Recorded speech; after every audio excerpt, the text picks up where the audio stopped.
Hey guys, welcome back this week. We concluded our How We Get Fit series last week, and we're going to start a new video series this week that's all about competing.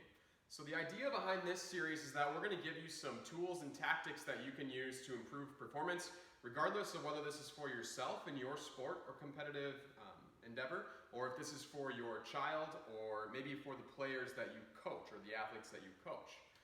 So there's a couple of different roles that can benefit from these tactics. What we're going to talk about in this first week are some tactics that you can use for yourself, your children, or your child, or your players to help them mentally prepare for a competition and organize their thoughts and behaviors in such a way that's going to optimize performance in their event, whatever that might be. Okay? This is the single most overlooked aspect of optimizing performance, in my opinion, in any physical endeavor. We're excellent individually and with our those that we coach at cultivating sport-specific skills. We're pretty good about understanding that we need to be physically fit to perform well in our sport or in our event. So we're in the weight room, we're doing everything that we need to do to prepare our bodies for the competition.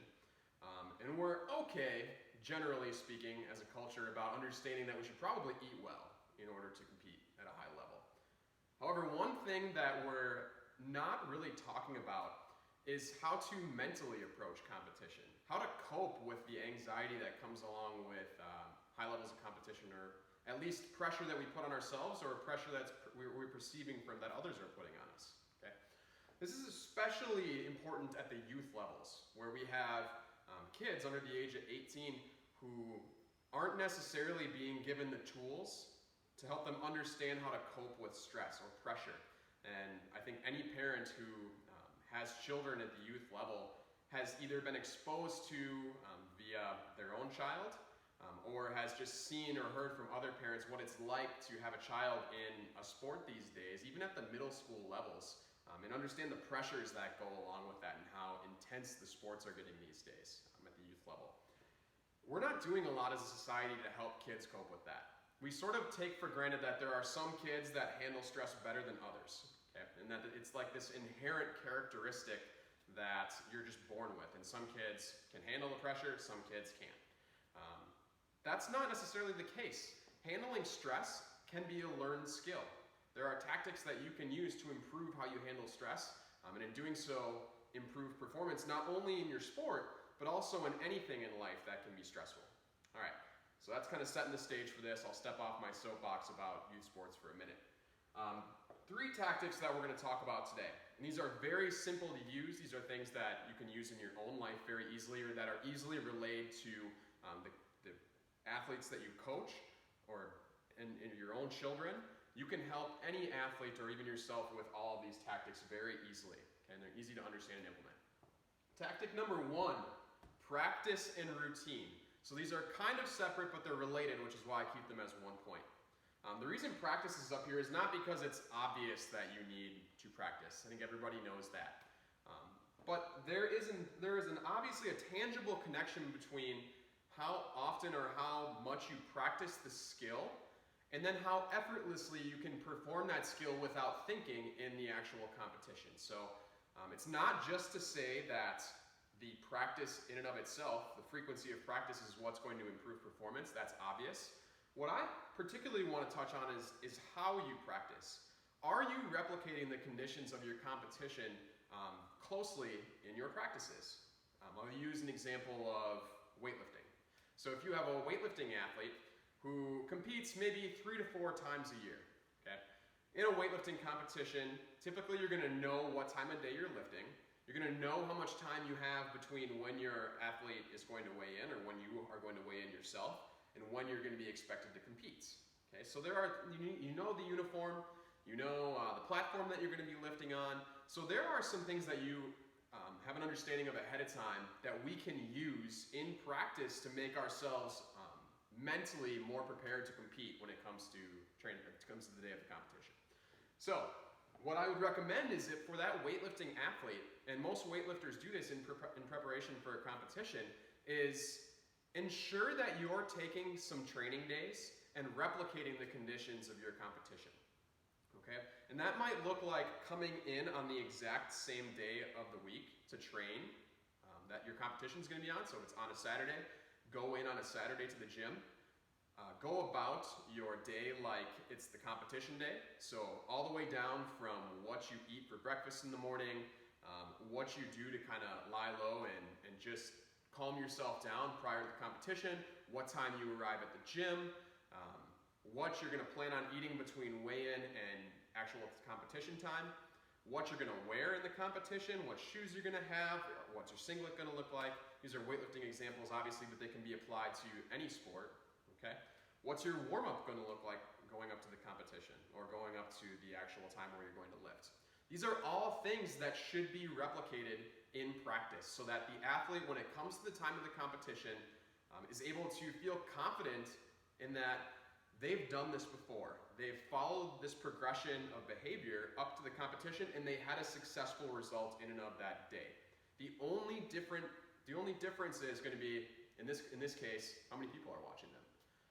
That's another thing that you can deal with later, but allowing ourselves to have control over these variables in practice, as many variables as we can possibly control, is only going to enhance performance when it comes to game day. Okay? And that kind of gets into routine, and I touched on a couple of points here. Again, be in control of everything that you are doing on competition day as much as is possible. So if you have a child who is competing in a football game on Friday night, okay, they're a high school football player, you should talk to your kids, whether they're your kids or whether they're kids that you're coaching, about how much sleep to get the night before, what to do the night before to make sure they're getting enough sleep, what to eat for breakfast that day, what to do during the day while they're in class to make sure that their bodies are not just cramping up because they've sat in a desk chair or they sat in a desk all day. Okay? Talk to them about these things that they can do to facilitate optimal performance later in that day. Okay? Create that routine so that they feel comfort in the routine. And you can do this both for home games and for away games. All right? If you have an away game that day, talk to kids about how to pack appropriate food for the bus that day. Talk to your kids about what to do while they're on the bus to prevent themselves from just locking up and feeling lethargic when they get off the bus. These are all things that you can plan ahead of time and implement as part of the routine to improve performance. All right? Now that horse is dead. On to point number 2. Breath, okay, breathing. A lot of people acknowledge that there are breathing techniques that can help us reduce stress or reduce anxiety, but very few people, I think, actually use this tactic in practice. So this is actually a very effective tactic for lowering anxiety, and it's very simple. All it is belly breathing. Diaphragmatic breathing is taking deep inhales through the nose into the belly, maybe even having a hold for a couple of seconds, and then exhaling slowly through the mouth. Okay? Teach your players how to do this, all right? This can be something that's very useful whenever a player is starting to feel anxious. Primarily before game time is obviously probably the time where you're going to experience the most level of anxiety, but also during the game itself, and also throughout the day leading up to the game. There's always going to be those periods of anxiety that they're going to experience. If you can teach them how to perform some diaphragmatic breathing, they're going to be able to bring their heart rate down, get nice and centered mentally, and bring themselves to a place where they're going to be able to cope with the stresses of competition. Okay, so talk to your players about that. I'll include a couple of resources that I like to reference when I talk about diaphragmatic breathing with our athletes. Okay. Number 3, again, we kind of touched on this a little bit earlier, but visualization / inner voice. What does that mean? Visualization is very simple. It's about envisioning yourself in your mind's eye completing the competitive task successfully. Okay? So if again, we'll talk about a weightlifter, this is my envisioning myself prior to going and performing the lift, successfully performing the lift at that weight with perfect technique. Okay? I'm thinking about all facets of that lift. I'm thinking about my setup position, I'm thinking about what it feels like when I'm going to pull the weight off the ground, I'm thinking about my transition underneath, and I'm thinking about my catch overhead. Okay, this can apply to any sport model. If I'm a baseball player, I'm envisioning myself at the plate. How does my stance feel? How does the bat feel in my hand? What does the pitch look like coming from that pitcher? Where my bat is meeting the ball, all the way to where the ball is landing in the field. Okay? Those are things that, if we can envision ourselves performing those tasks successfully, it's going to elevate our confidence and we're going to feel more comfortable when we're in a real life situation in the competition. Okay? And then finally, inner voice. This again plays into visualization because this kind of happens simultaneously, right? When we're talking about inner voice, we're talking about the positive things that we're saying to ourselves in that inner dialogue to help us have that confidence that we are a capable athlete. We are capable of performing well and succeeding in the sport. You have to, again, work with your athletes, be that your kids or kids that you coach or yourself, on that inner voice and teach them. Okay, don't just tell them that an inner voice is important. Give them actual practical tactics for how they can communicate with themselves. All right, I think a great way to do this would be to have them schedule periods throughout the day where they're visualizing optimal performance, practicing diaphragmatic breathing, and vocalizing internally the fact that they are a capable athlete and that they can perform the task at hand. Okay, so that's a good summary of these 3 things that are really easy to implement if you're a coach or an athlete yourself, or even with your kids at home. I think it's very, very important that we as a coaching community ensure that this is a top priority when we're working with our athletes, okay?